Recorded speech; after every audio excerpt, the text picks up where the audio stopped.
This man plays too much damn FIFA. I seen it. I was sitting there watching the game. I was like, this hurts me. Like, I see what he's doing. It's pure meta. It works, and I hate it.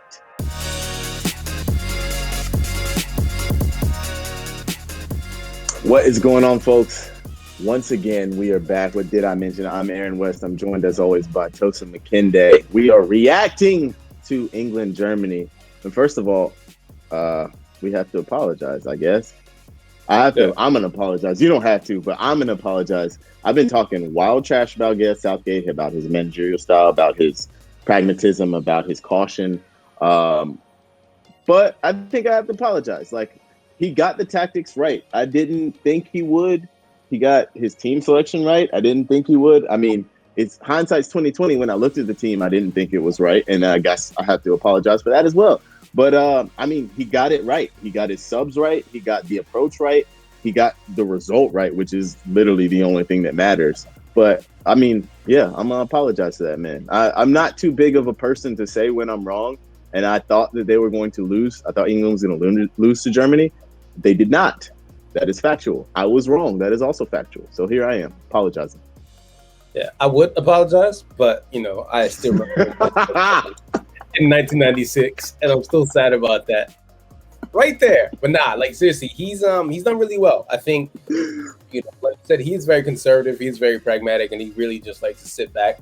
In the first 10 minutes of the game, I thought Declan Rice was getting mobbed by Leon Goretzka. Leon Goretzka has the most German name ever, and he runs like every German in the 90s ever. But Declan Rice did very well.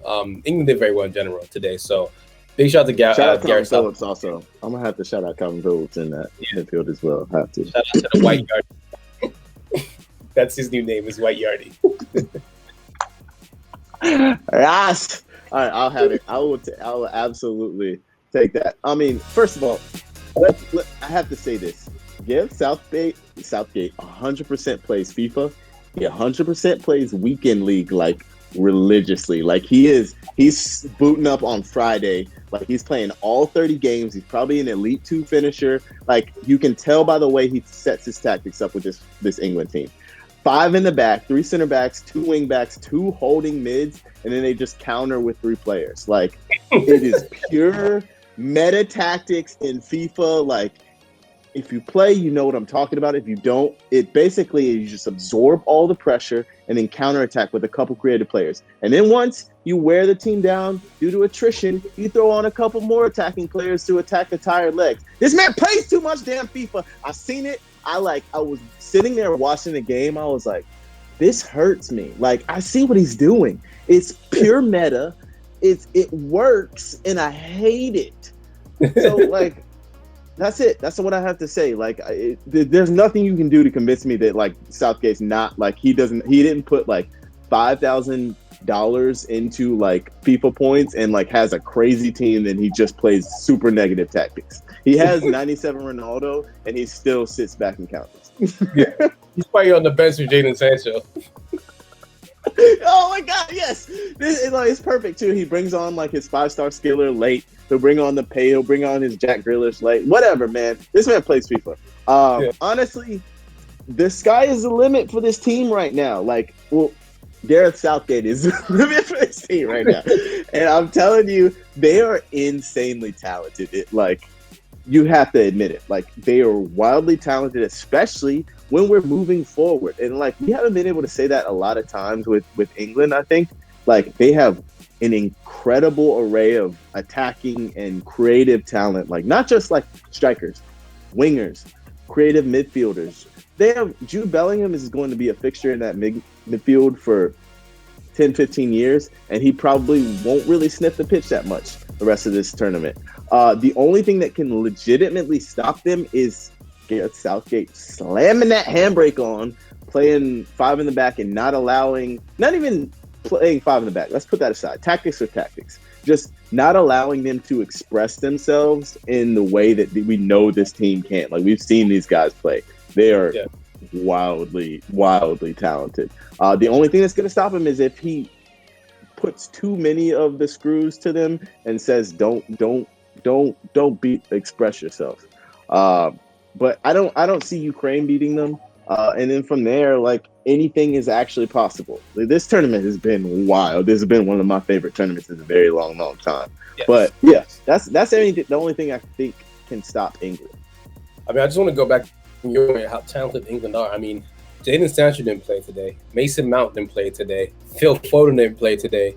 Marcus Rashford didn't play today. Jude Bellingham didn't play today. Dominic Calvert-Lewin was up in the stands with Ian Wright. Just having a drip in the stands, right? Yeah. He was just there texting Tom Davies like, "Nice day, innit?" So it's England just stupidly talented. I mean, like, it's aggressively talented. Like, I mean, like, even Ben White, who a lot of Arsenal fans are iffy on, I think Ben White is crazy talented. He didn't make the England series, so this is a really, really, really talented team, and it's scary because the sky really is the limit for them, because they're just going to continue to be even more talented. On the other hand, I know we kind of want to focus on England, but Germany going to get their pound of flesh in like the next 4 years. When Hansi Flick comes in, and he's going to get all those young kids who want to U21s, and knowing Hansi, he's already had some kids in the lab that he's created himself that you never know about. Yeah. So they've got like a bunch of kids in the U21s that are just waiting to be like, yo, it's my time. Like Florian Wirtz, like that man is just explode on somebody. Karim Adeyemi. About Germany, right? Yes, Adeyemi. We don't have. There's so many players in Germany's just waiting, but like we can talk specifically about Yuki Love. We said this in I think the last show. He doesn't care. I don't think he cares. He was literally just like, I want to play wing backs, and I want to see if it works for me. Because what are you gonna do? Fire me? I'm leaving. What are you gonna do? Fire me? Yeah. So I think. Go ahead. Sorry. I was gonna say England playing Ukraine. I'm a big Sheva fan. Growing up, I've always loved Sheva. If you don't like Shevchenko, you're a bad vibe. Just period. Mm-hmm. But I'm a Juventus fan, and I love Shevchenko. Let me just say that. See?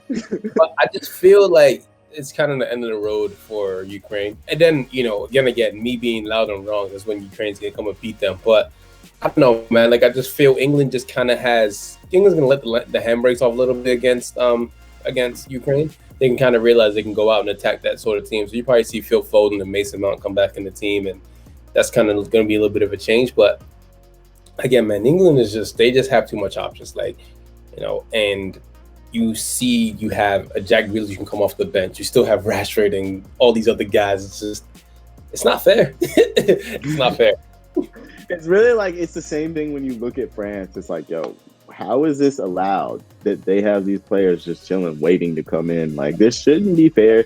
England are now, like, we've said this multiple times, I think, like, for a few teams, like France recently, Spain when they were at their height. It's like, really? They're bringing players like a Koke off the bench? Like, is this real? Like, recently with Germany, like, well, is their depth real? We're approaching that. We are here with England. Like, their depth is legitimate, and it's not just like, oh, this guy is kind of good. No, he's starting for like a European team and balling.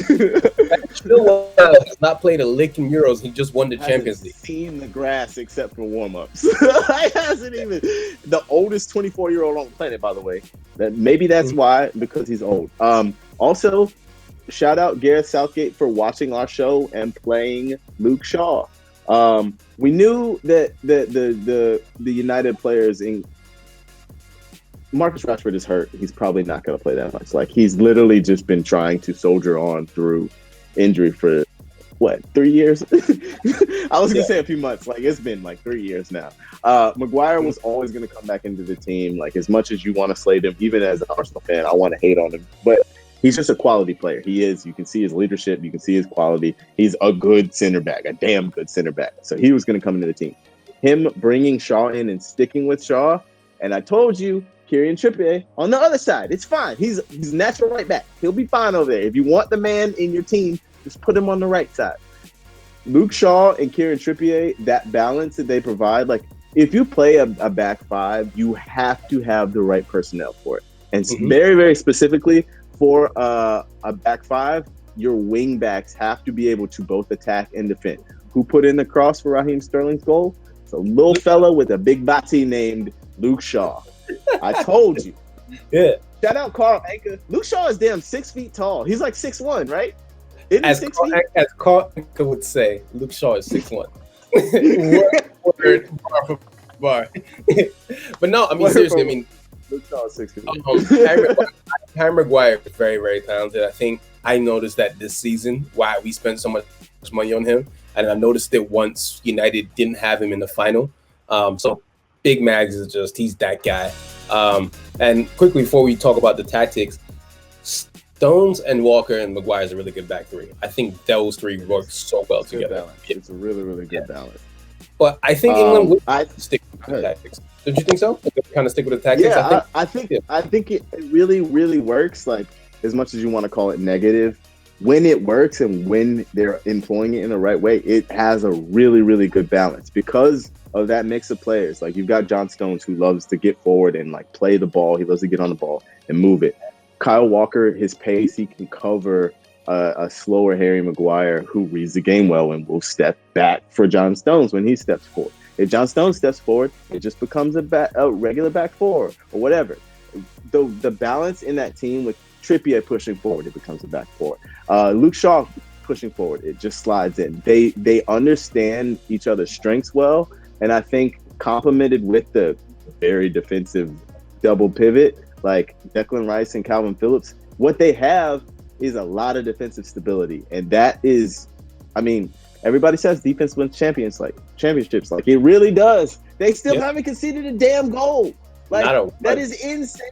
They still have not conceded a damn goal. So my prediction is that they're going to the final and they're going to lose to whoever's in the final because it's not coming home yet. I think they still, like, Gareth Southgate still needs, like, I don't even know if he's the one, but I think England had this much to go. And that's a very small way, but small point. I don't think they're there yet, but I think they absolutely beat Ukraine. 2-0 for me against Ukraine. I think they beat Ukraine.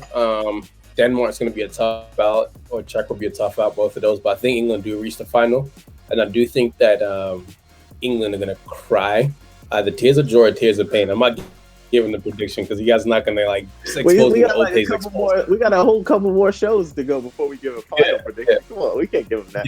I already gave them that, but whatever. I think that's it, man. As always, please comment. I went back and looked at the comments for our last video. I know we're not supposed to do that, and they were like wildly positive. They were just like talking about what we talked about, and they didn't like fry us or anything. That was crazy. I don't know. I'm not gonna look at these, so say what you want to say. Again, thank you guys always for watching. Toast, appreciate you as always. We will catch y'all very, very, very, very soon. Yeah. Peace.